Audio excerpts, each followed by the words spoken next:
వేపగింజల కషాయం. ఇది ఆయుర్వేద వనమూలికలతో తయారు చేసింది. ఈ వేపగింజల కషాయాన్ని 1 లీటర్కి 7 ml కలిపి జామ తోటకి ఇప్పుడు పిచికారీ చేయబోతూ ఉన్నారు. 1 లీటర్ వేపగింజల కషాయం 150 లీటర్ల నీటితో కలిపి పిచికారీ చేసుకోవచ్చు, లేదా 200 లీటర్ల నీటితో కలిపి డ్రిప్ ద్వారా మొక్కలకు ఇచ్చుకోవచ్చు. ఈ వేపగింజల కషాయం ఎలా కలుపుకోవాలో ఇప్పుడు చూద్దాం. దాంట్లో పోద్దామా? 1 లీటర్ నీటికి 7 ml. ఇట్లా ఇది సుమారుగా 15 లీటర్లు పెట్టే పంపు అన్నమాట. దీనికి 15 × 7 అంటే 100 మిల్లీమీటర్లు వేసుకోవాలి.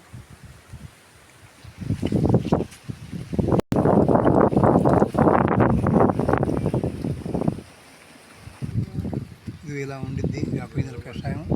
ఇది వేప నూనె కాదు, వేప నూనెకి PPM వర్తిస్తాయి కానీ వేపగింజల కషాయానికి కాదు. వేప నూనె వేరు, వేపగింజల కషాయం వేరు. ఈ పూర్తిగా ఆయుర్వేద వనమూలికలతో తయారు చేసింది. వేపగింజల కషాయం నుంచి మరియు ఆయుర్వేద వనమూలికలు తయారు చేసి ఉపయోగించారు.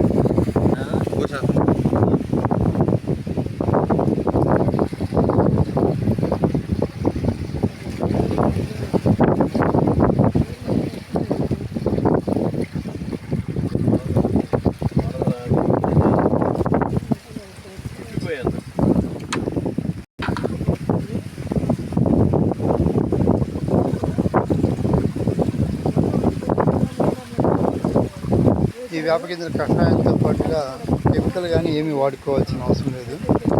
ఇప్పుడు ఈ వేపగింజల కషాయాన్ని జామ పూర్తి ఆర్గానిక్ పద్ధతిలో పండిస్తున్నాం.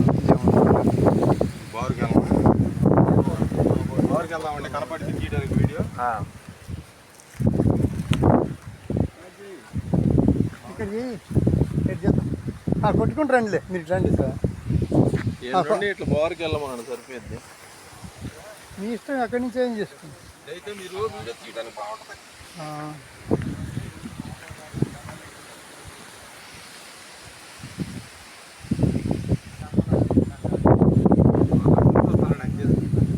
బాపట్ల జిల్లా చింతమూడు గ్రామం, బట్టిప్రోలు మండలం. రైతు పేరు శ్యాంప్రసాద్ ముఖర్జీ. గత 2 సంవత్సరాలుగా పూర్తి సేంద్రీయ వ్యవసాయ పద్ధతిలో పండిస్తున్న జామ తోట. ఈ వేపగింజల కషాయాన్ని ఇప్పుడు పిచికారీ చేస్తున్నాం. వేపగింజల కషాయాన్ని పిచికారీ చేయడం వల్ల జామ తోటలో ప్రధానంగా వచ్చే సమస్య పండు ఈగని పూర్తిగా నివారించుకోవచ్చు.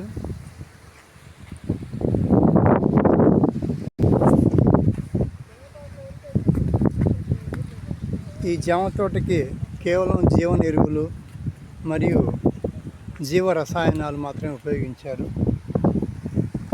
ఈ జామ తోటలు ఇప్పుడు తేనె పట్టు కూడా వచ్చింది. తేనె పట్టు రావడానికి కారణం, ఎప్పుడైతే మన పొలంలో కెమికల్ ఫ్రీ అయిపోతుందో అప్పుడు తేనె పట్టు వచ్చింది. ఎప్పుడైతే తేనె పట్టు వచ్చిందో తేనెటీగలు వస్తాయో పరపరాగ సంపర్కం అంటే పాలినేషన్ ఎక్కువ జరిగి దిగుబడి పెరుగుతూ ఉంటుంది.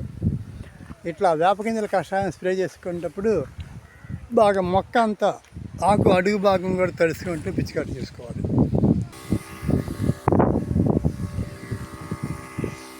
ఒకసారి ఒక పని చేయండి సార్, అయిపోయిందా?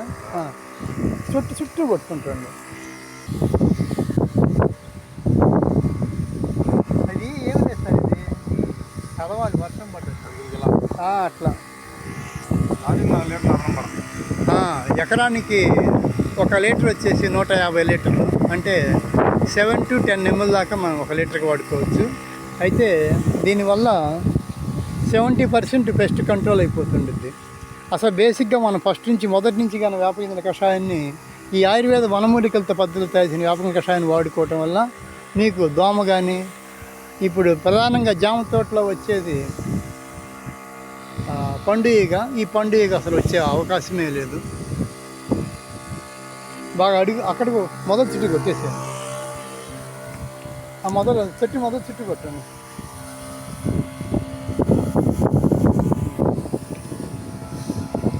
చెట్టు బాగా తడిసింది కదా.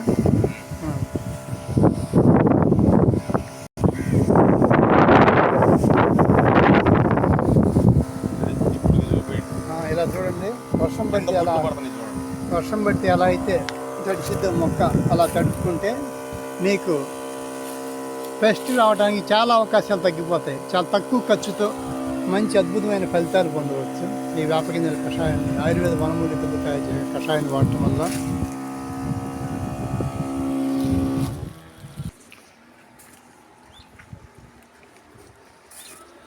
ఈ రైతు గత 2 సంవత్సరాలుగా జీవన ఎరువులు మాత్రమే ఉపయోగించి మరియు వేపగింజల కషాయాన్ని ద్రవజీవన ఎరువులు, జీవ రసాయనాలు మాత్రమే ఉపయోగిస్తూ పండిస్తున్నాడు. రైతు పేరు శ్యాంప్రసాద్ ముఖర్జీ గారు. ఊరు వచ్చేసి చింతమూడు గ్రామం, బాపట్ల జిల్లా, బట్టిప్రోలు మండలం. ఈ ఆకుని చాలామంది, ఇప్పుడు కొంతమంది అంటాం, చాలామంది అంటాం ఆయుర్వేద వనములు జాము ఆకుని తీసుకొని వేడి చేసుకొని తాగితే ఈ ఆకుని కూడా షుగర్ వ్యాధిగ్రస్తులు పనికొచ్చిద్ది అంటున్నారు. ప్లస్ మనం ఆర్గానిక్ పద్ధతిలో వ్యవసాయం చేయడం వల్ల ఇంకొక లాభం ఏంటంటే చాలా ఖర్చు తక్కువతో అయిపోతుంది. ఈ కాయ కూడా వచ్చిన విద్య మొక్క నిలబడిపోతుంది. ఇంకొకటి ఏంటంటే ఈ కాయ షెల్ఫ్ లైఫ్ కూడా ఎక్కువ వస్తుంది. మామూలుగా వారం రోజులు మాత్రమే ఉంటే జామకాయ ఈ పద్ధతిలో 15 రోజులు కానీ 20 రోజులు దాకా ఉండిద్ది. బాగా దీంట్లో పోషకాలన్నీ కూడా ఉంటాయి, బాగా ఇబ్బంది లేకుండా. ఇలా చూడండి.